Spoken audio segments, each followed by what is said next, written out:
VFS computer institute में आपका स्वागत है। मेरा नाम प्रदीप। आज की इस वीडियो में हम बात करने वाले हैं व्यू मेन्यू के बारे में। व्यू मेन्यू एक बहुत ही इंपॉर्टेंट टॉपिक है, क्योंकि आप अगर लिब्रे ऑफिस राइटर यूज कर रहे हैं तो आपको ये पता होना चाहिए कि कौन से ऑप्शन से क्या क्या ऑप्शंस हमारा शो करेगा और क्या क्या ऑप्शंस हाइड होगा। तो आज की इस वीडियो में हम पूरा का पूरा व्यू मेन्यू के बारे में कवर करेंगे, तो बने रहिए शुरू से लेकर के आखिरी तक। और इस वाले क्लास के को खत्म होते होते आपकी सारी जो कॉन्सेप्ट है, जो डाउट्स है कि ये ऑप्शंस यहाँ पर हाइड हो जाता है सर, फिर वापस कैसे लाएं, ये सारे के सारे जो कॉन्सेप्ट है आज की इस वीडियो में हम लोग सीखेंगे और देखेंगे कि किस तरीके से हम लिब्रे ऑफिस राइटर में जो उसके इंटरफेस को कैसे चेंज करेंगे, कैसे उसमें कई ऑप्शंस को गायब करेंगे, कैसे हम लोग उसको शो करेंगे। ये सारी चीजें आज की इस वीडियो में सीखेंगे। तो चलिए स्टार्ट करते हैं और देखते हैं कि व्यू मेन्यू का यूज कैसे किया जाता है। BFS कंप्यूटर में आपका स्वागत है। आज की इस वीडियो में हम बात करने वाले हैं व्यू मेन्यू के बारे में।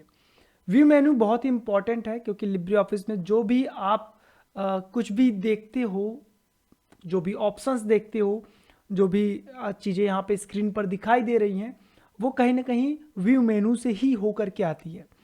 और कई बार क्या होता है कि आपके कुछ ऑप्शंस वहाँ से हट जाते हैं, जिसकी वजह से आपको ढूंढना पड़ता है कि वो आखिर आएगा कहाँ से। तो ऐसे ऑप्शंस के बारे में आज समझने वाले हैं। चलिए कंप्यूटर की स्क्रीन पर चलते हैं और देखते हैं कि कैसे हम ऑप्शन को ला सकते हैं और क्या है उनकी स्पेसिफिकेशन।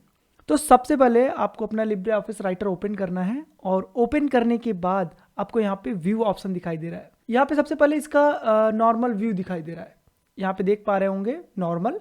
तो नॉर्मल का मतलब कि बेसिक सा ये मतलब है कि आप यहाँ पर जो टाइप करने के लिए पेज खोलते हैं तो नॉर्मली वो दिखाई देता है। तो नॉर्मल का मतलब बस इतना सा है कि पहले से ये जो खुला है ये नॉर्मल पेज है। इसी तरीके से आप वेब लेआउट में भी ओपन कर सकते हैं।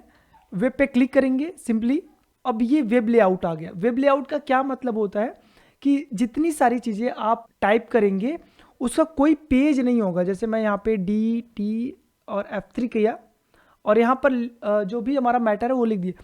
अब यहाँ पर मैं लिखते जाऊँगा, लेकिन यहाँ पे पेज इंड नहीं होगा, ये इंडलेस है, मतलब आप बस लिखते जाओ, यहाँ पे कोई पेज की लिमिट नहीं है। अगर मैं वापस से वैसे करना चाहूँ जैसे ये था, तो सिंपली व्यू में क्लिक करेंगे और नॉर्मल पे क्लिक कर देंगे तो हमारा नॉर्मल पेज लेआउट आ जाएगा। दूसरा ऑप्शन है इस पे व्यू पे क्लिक करने के बाद यहाँ पर यूजर इंटरफेस, स्पेशली मुझे बहुत पसंद आया ये ऑप्शन।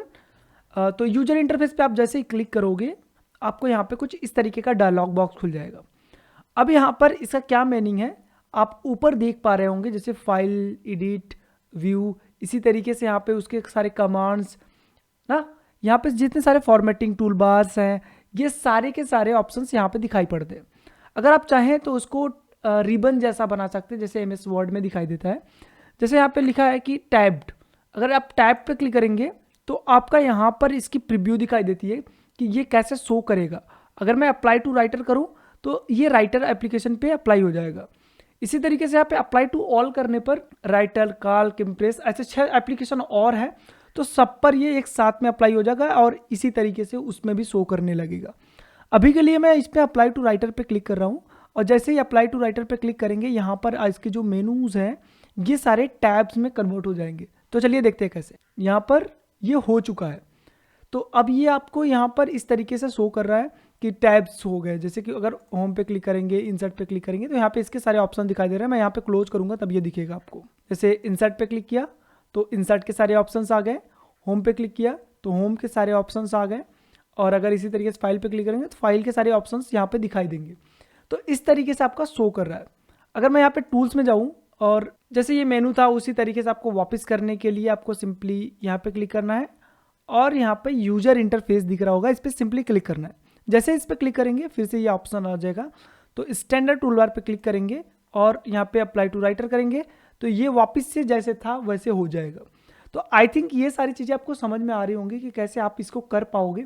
और जो भी आपको देख रहा है यहाँ पे बहुत सारे ऑप्शंस हैं, तो उसको भी आप एक एक करके यूज कर पाएंगे। तो यहाँ पे सिंगल टूल बार है, इस पर क्लिक करके आप चेक कर सकते हैं। एक बार यहाँ पे दिख रहा होगा सिंगल टूल बार, और यहाँ पे साइड बार पे क्लिक कर देंगे तो साइड बार पे आ जाएगा। इसी तरीके से यहाँ पे कई सारे ऑप्शन है, एक एक करके आप यहाँ पे चेक कर पाएंगे। अभी के लिए मैं इसको बाय डिफॉल्ट रहने देता हूँ, तो स्टैंडर्ड टूल बार पे क्लिक करूंगा और अप्लाई टू राइटर पे क्लिक करके इसको क्लोज कर देंगे। फिर यहाँ पे आएंगे व्यू पे, और व्यू पे देखेंगे तो यहाँ पे आपको स्टेटस बार का ऑप्शन दिखाई दे रहा है, स्टेटस बार के ऊपर अभी यहाँ पे आपका टूल बार है, पहले इसको समझ लेंगे फिर स्टेटस बार को समझेंगे। तो यहाँ पे अगर देखेंगे तो टूल बार दिखाई दे रहा है, तो टूल बार में यहाँ पे 3D सेटिंग दिखाई दे रहा है और बहुत सारे ऑप्शन दिखाई दे रहे हैं। तो जो भी आपको यहाँ पर चाहिए वो यहाँ पे ला सकते हैं। फॉर एग्जांपल यहाँ पे अगर ये फॉर्मेटिंग बार है तो अगर मैं इस पर क्लिक कर दूंगी तो यहाँ पे फॉर्मेटिंग बार जो है वो यहाँ से हट जाएगा। नॉर्मली मैं इस पर क्लिक कर रहा हूँ, यहाँ पे देखेंगे फॉर्मेटिंग बार हट चुका है। फिर यहाँ से मैं व्यू में जाऊँगा और व्यू में जाने के बाद यहाँ पर आपको टूल बार में जाना है, यहाँ पे फॉर्मेटिंग, इस पर जैसे क्लिक करेंगे मेरा फॉर्मेटिंग वापस से आ जाएगा। तो इसी तरीके से यहाँ पे बहुत सारे ऑप्शन है, एक बार आप चेक कर लेना ताकि आपको पूरा प्रॉपरली समझ में आए। और भी यहाँ पे ऑप्शन है तो धीरे धीरे एक एक करके आप चेक कर लीजिएगा। नेक्स्ट ऑप्शन है व्यू पे क्लिक करेंगे, नेक्स्ट ऑप्शन है इस पे स्टेटस बार। तो यहाँ पे अगर आप पेज के नीचे देखेंगे तो यहाँ पे स्टेटस बार दिखाई देता है जिसमें आपको कुछ इन्फॉर्मेशन दिखाई देती है। हमने फर्स्ट वीडियो में बताया था कि इसका क्या यूज होता है और क्या हम इस पर देख सकते हैं। तो यहाँ पे स्टेटस बार पे जैसे हम लोग ने क्लिक किया, यहाँ के स्टेटस बार यहाँ से हट चुका है। वापस लाने के लिए व्यू में जाएंगे और यहाँ पे स्टेटस बार पे क्लिक करेंगे। तो आपको क्वेश्चन में ऐसा पूछा जाता है कि क्या आप स्टेटस बार को हिडन कर सकते हो या अनहाइड कर सकते हो, तो श्योर आप कर पाओगे। फिर से व्यू पे क्लिक करेंगे और यहाँ पर आपको एक और ऑप्शन दिखाई दे रहा है रूलर का।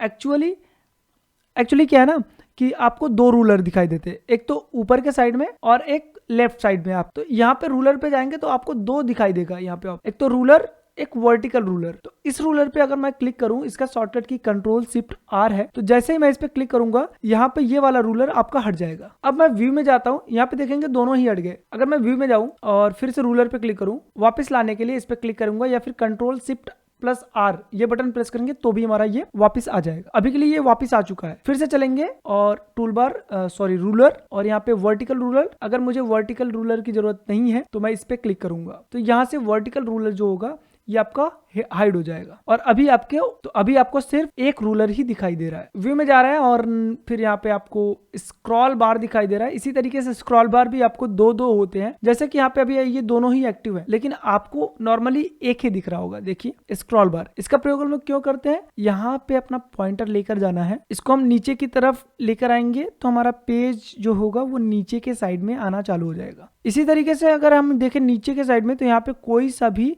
स्क्रॉल बार है ही नहीं। तो वो कब आएगा, जब आपका पेज इतना बड़ा हो जाए ताकि आप लेफ्ट साइड में जाने के लिए उसका यूज कर पाए और राइट साइड जाने के लिए इसका यूज कर पाए, तो आप वहाँ पे स्क्रॉल बार मिलेगा।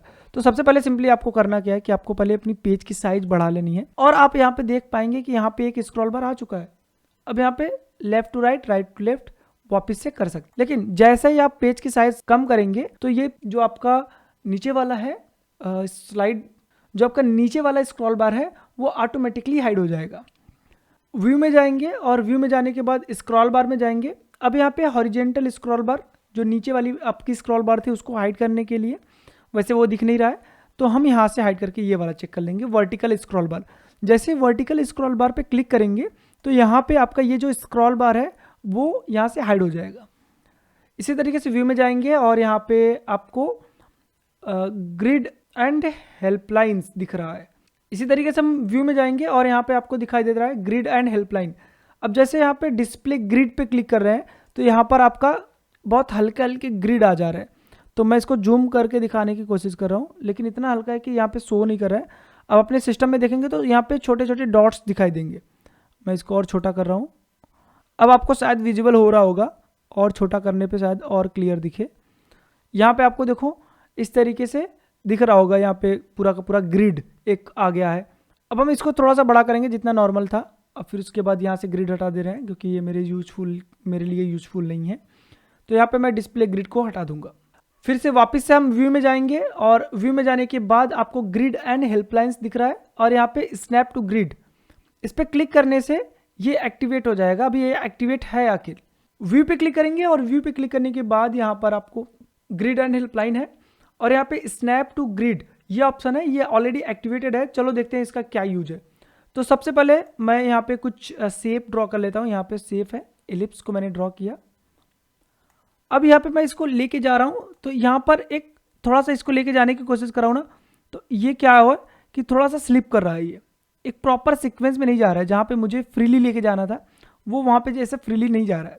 तो इसके लिए हम लोग क्या करेंगे, व्यू में जाएंगे और यहाँ पे स्क्रॉल यहाँ पे ग्रिड टू हेल्पलाइन पे जाएंगे और यहाँ पे स्नैप टू ग्रिड पे क्लिक कर देंगे।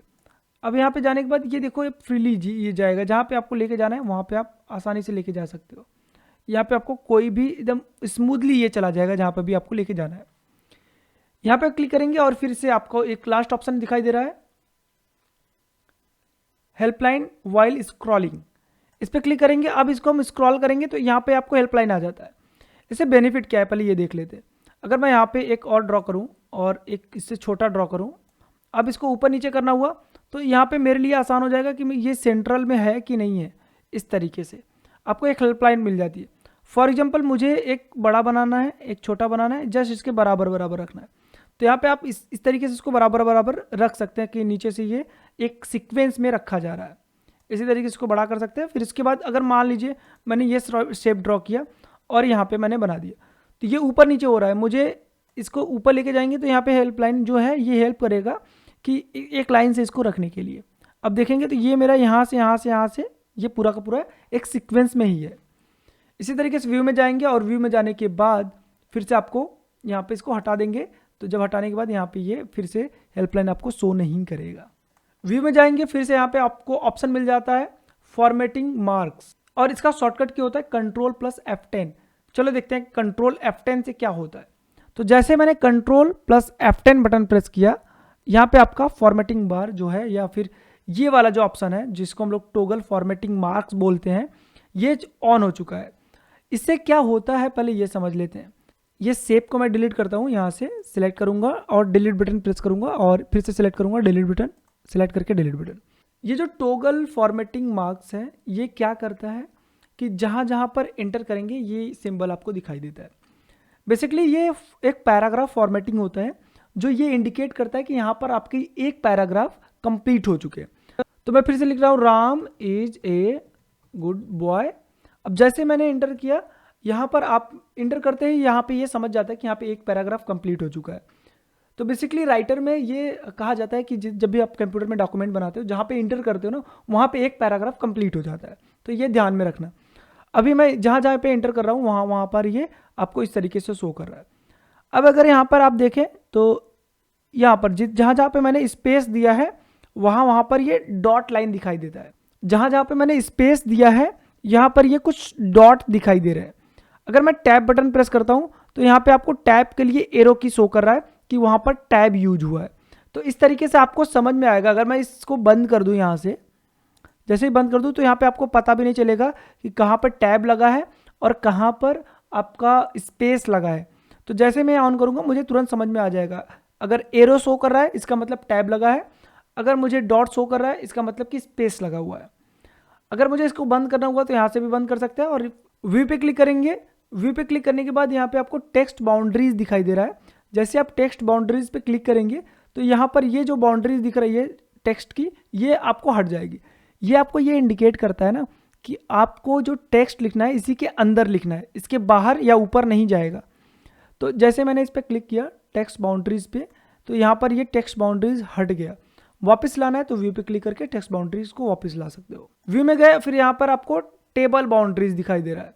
टेबल को ड्रॉ करने के लिए हम लोग टेबल वाले मेनू में जाएंगे और यहाँ पर इंसर्ट टेबल पे क्लिक करेंगे, और या फिर इसका शॉर्टकट की प्रेस कर सकते हैं कंट्रोल प्लस F12। ये शॉर्टकट की बहुत इंपॉर्टेंट है और आपके CCC और O लेवल दोनों में ही आपको ये शॉर्टकट की पूछे जाते हैं, तो याद रखना। और ये स्पेशली इंसर्ट टेबल का शॉर्टकट की तो बहुत ज़्यादा आता है, इसको ज़रूर याद करके रखना।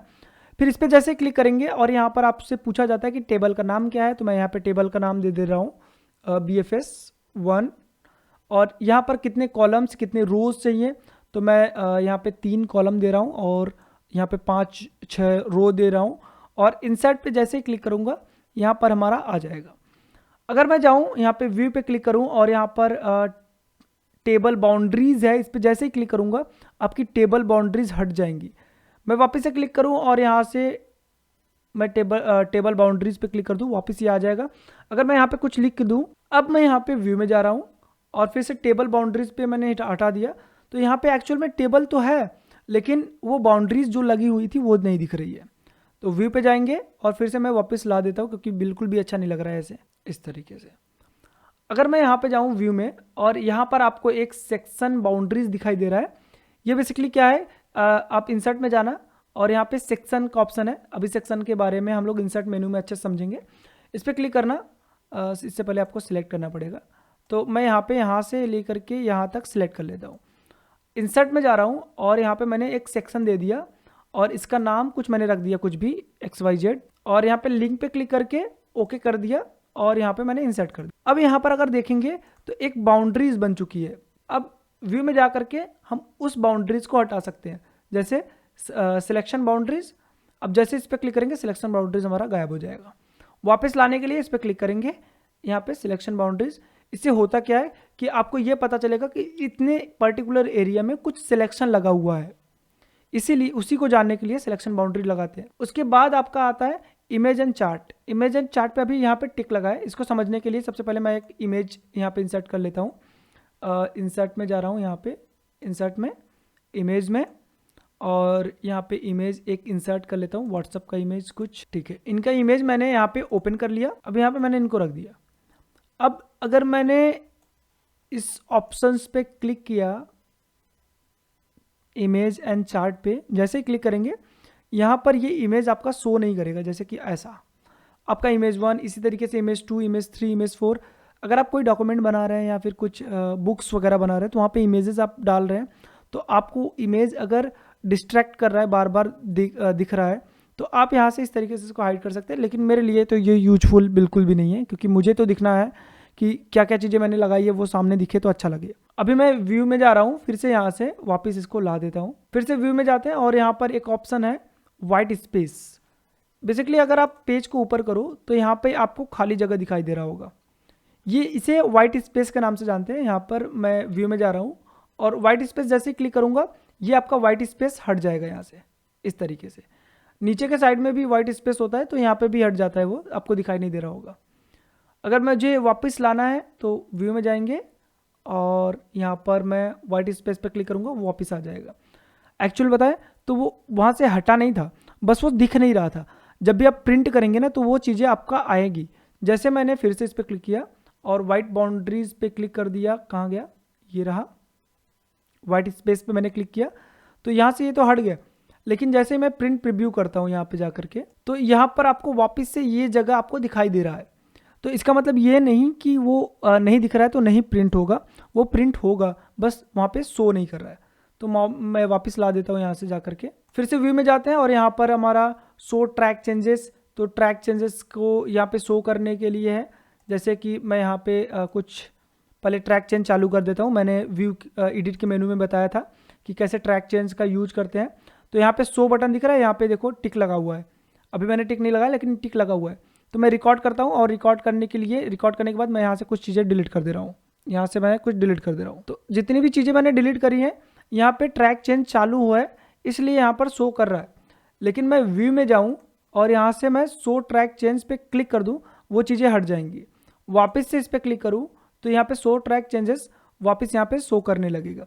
इसी तरीके से अगर देखें यहाँ पे डिलीटेड हुए आइटम दिखाई दे रहे हैं। फिर एडिट में जा करके देखें तो यहाँ पर भी वो ऑप्शंस यहाँ पे आपको दिखाई देगा, ट्रैक चेंज यहाँ पर आपको शो। अगर यहाँ से भी हटाएंगे तो सेम काम होगा। तो एडिट में भी वो ऑप्शन है और व्यू में भी वो ऑप्शन है। यहाँ पे कमेंट, अगर आपने किसी टेक्स्ट के ऊपर कमेंट ले रखा है, जैसे कि ये मेकिंग है, और इंसर्ट में जा करके मैंने एक कमेंट ले लिया। एक्चुअली मैंने इस पर कुछ काम किया है, सिलेक्शन करके सिलेक्शन यूज किया, इसीलिए यहाँ पे आ नहीं रहा है। इंडिविजुअल को सिलेक्ट कर रहा हूँ यहाँ पे, और यहाँ पे चल करके इंसर्ट में जाते हैं और यहाँ पे आपको दिखाई देगा ये कमेंट। कमेंट की शॉर्टकट की Ctrl+Alt+C है। इस पर क्लिक करेंगे तो इसके बारे में बेसिकली आप यहाँ पे लिख सकते हैं कि इनविजिबल मतलब होता क्या है। तो मैं यहाँ पे कुछ टाइप कर दे रहा हूँ और फिर आप जा करके यहाँ पे व्यू में और यहाँ पे कमेंट पे क्लिक कर देंगे तो कमेंट हाइड हो जाएगा। वापस क्लिक करेंगे तो कमेंट आ जाएगा। इसी तरीके से अगर यहाँ पे मैंने 2-3 कमेंट बनाए, इंसर्ट कमेंट, तो 2 कमेंट आ चुके हैं, और यहाँ पर एक और कमेंट ले लेते हैं, ये इंसर्ट कमेंट, तो टोटल हमारे अपने आप गायब हो चुका है। तो एक बार मैं फिर से वापस से इंसर्ट कर दे रहा हूँ कमेंट, और मैं यहाँ पे कुछ टाइप कर दे रहा हूँ। उसके बाद यहाँ पे मैं कुछ कमेंट लेता हूँ। मैंने कुछ लिखा नहीं था इसीलिए वहाँ से वो ऑटोमेटिकली हट जा रहा था, इंसर्ट, और फिर यहाँ पे कमेंट, फिर यहाँ से मैंने कुछ इसके बारे में लिखा। अब हमारे पास टोटल 3 कमेंट है। 3 कमेंट मैंने इसलिए लिखा है क्योंकि वो हो सकता है मुझे अंडरस्टैंडेबल नहीं हो रहा था, इसीलिए मैंने ऐसा लिखा था। तो यहाँ पे मैं मान लेता हूँ कि इसका जो भी प्रॉब्लम थी ये सेंटेंस में या फिर ये लाइन में या फिर ये पर्टिकुलर वर्ड में, वो सॉल्व हो चुका है। तो मैं यहाँ पे रिजॉल्व पे क्लिक कर दूंगा कि ये रिजॉल्व हो चुका है और ये भी रिजॉल्व हो चुका है। तो बचा ये एक रिजॉल्व नहीं हुआ है। तो अब मैं यहाँ पे व्यू में जाऊँगा और यहाँ पे रिजॉल्व कमेंट पे क्लिक करूँगा तो रिजॉल्व कमेंट यहाँ से हाइड हो जाएगा, बाकी जो रिजॉल्व नहीं है वो खाली दिखाई देगा। व्यू में जाएंगे और यहाँ पर आपको फील्ड सेटिंग दिखाई दे रहा है। तो फील्ड सेटिंग बेसिकली क्या है, पहले मैं फील्ड ऐड कर देता हूँ ताकि आपको समझ में आए। तो मैं इंटर करके नीचे आता हूँ और यहाँ पे इंसर्ट में जा करके यहाँ पे मैं फील्ड ले लेता हूँ। यहाँ पे फील्ड है, फील्ड में यहाँ पे पेज नंबर ले सकते हैं, डेट ले सकते हैं, टाइम ले सकते हैं, यहाँ पे कुछ भी ले सकते हैं। तो मैं यहाँ पे एक पर्टिकुलर टाइम ले लेता हूँ यहाँ पे क्लिक करके और यहाँ पे ये टाइम आ चुका है। अब यहाँ पे मैं व्यू में जा रहा हूँ और यहाँ पर शेडिंग फील्ड शेडिंग दिख रहा है, कंट्रोल F8 है इसका शॉर्टकट की। जैसे ही क्लिक करूंगा यहाँ पे जो आपको हाईलाइट हो रहा था, शेडिंग दिख रहा था, वो नहीं दिख रहा है। एक बार मैं वापस से कर दे रहा हूँ ताकि आपको समझ में आए कि क्या इम्पैक्ट पड़ा है इसके ऊपर। तो यहाँ पे आप देख पा रहे हैं कि उसका शेडिंग लग चुका है उसके पीछे। व्यू में जा रहा है फिर से और यहाँ पर फील्ड नेम दिखाई दे रहा है। इसको मैंने जैसे ही क्लिक किया तो यहाँ पे आपका पर्टिकुलर टाइम दिखाई दे रहा है। अगर आप चाहते हैं कि नहीं ये टाइम किसी को ना शो हो, यहाँ पे टाइम लिखा हुआ है कि ये एक्चुअल में टाइम है, तो फील्ड को ऐड किया है, इसीलिए यहाँ पे आप टाइम कर सकते हैं। यहाँ पे क्लिक करेंगे तो वहाँ पे जहाँ पे आपका एग्जैक्टली टाइम दिख रहा है वहाँ पे फील्ड का नाम दिखाई देगा, जैसे कि अभी दिखाई दे रहा है यहाँ पे टाइम। व्यू पे क्लिक करेंगे और यहाँ पर फिर आपको ऑप्शन दिखाई देगा फील्ड हिडन पैराग्राफ्स, इस पर क्लिक कर देंगे। तो बेसिकली इसका यूज हम लोग नहीं करते, तो अभी आगे चल करके इसको समझेंगे कि क्या इम्पैक्ट पड़ता है, हमारे आगे चल करके देखेंगे। यहाँ पर आपको ऑप्शन दिखाई दे रहा है कि साइड बार पे हमारा होता क्या है। एक्चुअल देख लो, ये हमारा साइड बार है, इस पर हमारी प्रॉपर्टीज़ होती है। बेसिकली जो भी हम काम करते हैं ना उसकी सारी प्रॉपर्टीज़ यहीं पे दिखाई दे रही है। इस पर क्लिक करेंगे तो ये हाइड हो जाएगा, इस पर क्लिक करेंगे तो ये ऑफिस खुल जाएगा। अब मान लेते हैं कि मैं यहाँ पे कोई शेप ले रहा हूँ और यहाँ पे मैंने इस पर क्लिक किया तो यहाँ पे इसकी प्रॉपर्टीज आ गई और जो भी हमें सिलेक्ट करके बोल्ड इटैलिक अंडरलाइन करना है वो यहाँ से भी हम लोग कर सकते हैं। इसी तरीके से अगर मैं कोई शेप ड्रॉ करूँ यहाँ पे, तो यहाँ पे इसकी प्रॉपर्टीज आ चुकी है। तो अब यहाँ पर मैं अगर इसको कलर चेंज करना चाहूँ, ग्रेडियंट करना चाहूँ तो यहाँ पे ग्रेडियंट कर सकता हूँ, या फिर मैं यहाँ पे बिट मैप देना चाहूँ, बिट मैप पे क्लिक करके हम यहाँ पे अलग अलग डिज़ाइन दे सकते हैं। तो यहाँ पे बहुत सारी चीज़ें हैं, अगर आप देना चाहें दे सकते हैं। यहाँ पे ट्रांसपेरेंसी है तो ट्रांसपेरेंसी करके आप इसको हल्का कर सकते हो, और भी यहाँ पे सॉलिड कलर है, लाइनर है, बहुत सारी चीज़ें हैं। तो एक बार जब आप यूज करोगे तो समझ में आएगा कि किस तरीके से इसका यूज हम लोग करते हैं। तो अभी के लिए मैं इसको डिलीट कर रहा हूँ और ये साइड बार को मैं यहाँ पे क्लिक कर दे रहा हूँ। अगर ये साइड बार हमें चाहिए तो हाँ सही है, वो तो बाय डिफ़ॉल्ट होता ही है, लेकिन अगर मुझे यूज नहीं है इसका तो हम यहाँ पे क्लिक करेंगे और साइड बार पे जैसे ही क्लिक करेंगे कंट्रोल F5 करके, तो यहाँ पे ये जो साइड बार था वो हट जाएगा। वापस से हम जा रहे हैं यहाँ पे व्यू में और यहाँ पे आपको अदर ऑप्शन दिखाई दे रहे हैं, तो उनके बारे में बात कर ले रहे हैं। जैसे स्टाइल दिखाई दे रहा है, इस पर क्लिक करने के बाद आपका यहाँ पर स्टाइल दिखाई देगा कि आपने कौन कौन से स्टाइल इस पर लगा रखी है। तो अभी मैंने यहाँ पे कोई सा भी स्टाइल अप्लाई नहीं किया है, जिसके वजह से यहाँ पे ये शो नहीं कर रहा है। तो व्यू में जाएंगे, व्यू में जाने के बाद आपको यहाँ पर एक स्टाइल्स का ऑप्शन दिखाई दे रहा है। इसको समझाने से पहले मैं यहाँ पे नया डॉक्यूमेंट ले लेता हूँ ताकि आपको अच्छे से प्रॉपर्ली समझा पाऊँ।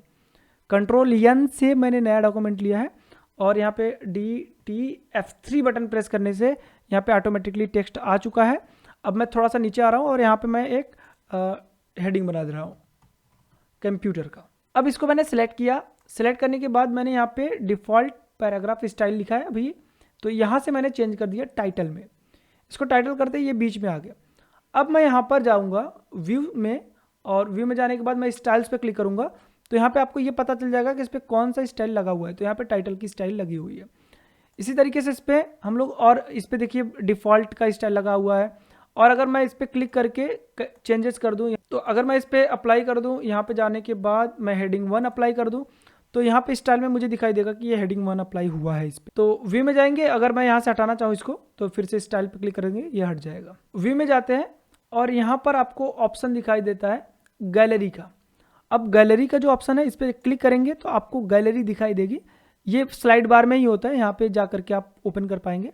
तो यहाँ पे अलग अलग शेप्स आपको दिखाई देंगे गैलरी में, तो अगर आप चाहें तो उठा करके यहाँ पे अपने डॉक्यूमेंट में इसका यूज कर पाएंगे। इसी तरीके से बुलेट चाहिए, डायग्राम चाहिए, और भी बहुत सारी चीज़ें हैं।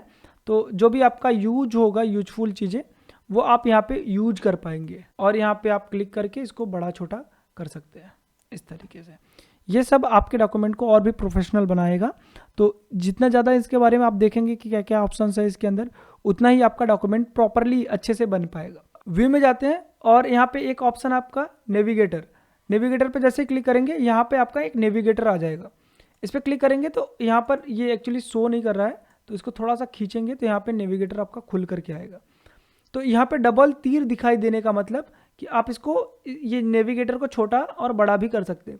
इसी तरीके से अगर स्लाइड बार को देखें तो यहाँ पर आप आएँ, इसको शो करें, तो शो करने के बाद यहाँ पर आप इसको छोटा कर सकते हैं और बड़ा भी कर सकते हैं। ये आपके अकॉर्डिंग छोटा बड़ा कर सकते हैं इसको, जो भी आपको जितनी आपकी ज़रूरत हो उस हिसाब से। नेविगेटर आपको शो करता है कि ये इसमें कौन कौन सी चीज़ें, कौन कौन सा हेडिंग है, कौन सा शेप लगा हुआ है, ये सारी चीज़ें आपको यहाँ पे दिखाई देता है। For example filling the over, यहाँ पे देखो फिलिंग द ओवर यहाँ पे लिखा है, इस पर जैसे क्लिक किया तो वहाँ पे वो हाईलाइट हो रहा है। तो ये सिंपली आपको नेविगेट करता है कि कहाँ पर क्या क्या चीज़ें पड़ी हैं। जैसे ड्राइंग ऑब्जेक्ट पे मैंने क्लिक किया तो मेरा जहाँ जहाँ ऑब्जेक्ट बना होगा वहाँ सेलेक्ट कर दिया। फायरवॉल पे क्लिक कर रहा हूँ तो फायरवॉल पे चला जाएगा, देखो फायरवॉल पे यहाँ पे क्लिक हो गया। तो इसी तरीके से वायरलेस पे क्लिक करेंगे तो यहाँ पर फायरवॉल यहाँ पे एक्टिवेट हो रहा है, देखो यहाँ पे। फिर उसके बाद रिंग पे क्लिक करेंगे तो रिंग पे सिलेक्ट होगा। तो नेविगेट करने का मतलब कि आपको दिशा दिखाने का काम करे कि कहाँ कहाँ पे आपकी चीज़ें पड़ी हुई है। इसी तरीके से थोड़ा सा और जाएंगे व्यू में और नेविगेट को पहले बंद कर दे रहे हैं यहाँ से। F5 इसका शॉर्टकट की होता है और यहाँ से इसको भी मैं हाइड कर दे रहा हूँ। व्यू में जा रहे हैं और व्यू में जाने के बाद आपको यहाँ पे डेटा सोर्स दिखाई दे रहा है। अब डेटा सोर्स पे क्लिक करेंगे तो यहाँ पे आपका डेटा सोर्स आ जाएगा। तो आपके पास अगर कोई अदर डेटा सोर्स है तो यहाँ पे आप इंसर्ट करा सकते हैं, लेकिन मेरे पास अभी डेटा सोर्स कोई है नहीं, तो मैं इसको कैंसिल कर देता हूँ। इसको बंद करने के लिए सिंपली व्यू में जाएंगे और डेटा सोर्स पे क्लिक कर देंगे तो ये बंद हो जाएगा। इसकी शॉर्टकट की होता है Ctrl+Shift+F4 और बहुत शॉर्टकट की है और बहुत ज़्यादा याद करना है, क्योंकि ओ लेवल और CCC में शॉर्टकट की बहुत ज़्यादा पूछा जाता है। तो प्लीज़ शॉर्टकट की को नोट डाउन कर लेना और ज़रूरी है आपको याद करना, तो याद भी कर लेना। यहाँ पे आपको ऑप्शन दिखाई देता है फुल स्क्रीन का। जैसे फुल स्क्रीन पे क्लिक करेंगे आपका ये जो स्क्रीन है ये पूरा फुल हो जाएगा और फिर से इस पर क्लिक करेंगे तो ये हाफ स्क्रीन हो जाएगा जितना आपका था। मैंने ये डेटा सोर्स वाला हटाया नहीं अभी, तो व्यू में जाएंगे और ये डेटा सोर्स पे क्लिक कर देंगे, हट जाएगा। व्यू में जाने के बाद फिर आपको यहाँ पे जूम का ऑप्शन दिखाई दे रहा है, तो यहाँ पे आप जूम के लिए जितना आप इंटायर पेज जूम करना चाहते हैं, पेज विड्थ जूम करना चाहते हैं, तो एक एक करके आप चेक करेंगे तो आपको समझ में आएगा कि किस तरीके से ये काम करता है। अभी के लिए मैं इंटायर पेज पे क्लिक कर रहा हूँ तो मेरा पूरा पेज दिखाई दे रहा है कि छोटा होकर के जितनी सारी बड़ी पेज है वो दिखाई दे रहा है। इसी तरीके से व्यू में जा करके अगर मैं यहाँ पे जूम पे जाऊँ और पेज विड्थ पे क्लिक करूँ तो मेरा विड्थ वाइज पेज, मतलब ये जो विड्थ है इसका, ये पूरा शो करेगा और मेरा डॉक्यूमेंट पूरा फुल बड़ा होकर के दिखाई देगा। व्यू पे क्लिक करेंगे, फिर यहाँ पर हम जाएंगे और यहाँ पर ऑप्शन दिखाई दे रहा है ऑप्टिमाइज व्यू, इस पर क्लिक करेंगे तो ये ऑप्टिमाइज व्यू हो जाएगा। थोड़ा सा ये मतलब जो जितना आपका पेज है ना उसको नहीं जूम करेगा, आपका टेक्स्ट के हिसाब से जूम कर देगा, जितना बड़ा आपका टेक्स्ट होगा प्रॉपरली जो टेक्स्ट आपको दिखे इतना बड़ा। इसी तरीके से अपने हिसाब से यहाँ पे और भी ऑप्शन है, आप इसको एक एक करके चेक कर सकते हैं। जैसे 200 जूम कर सकते हैं, यहाँ से जूम कर सकते हैं, बाकी यहाँ से भी आप जूम आउट जूम इन कर सकते हैं। अब तक का ये सबसे बड़ी वीडियोज़ रही है, तो आप अपना पेशेंस दिखाया उसके लिए आपका शुक्रिया और बने रहिए हमारे साथ और आगे की वीडियोज़ में और भी चीज़ें सीखेंगे और भी चीज़ें जानेंगे। तब तक के लिए बाय बाय, जय हिंद।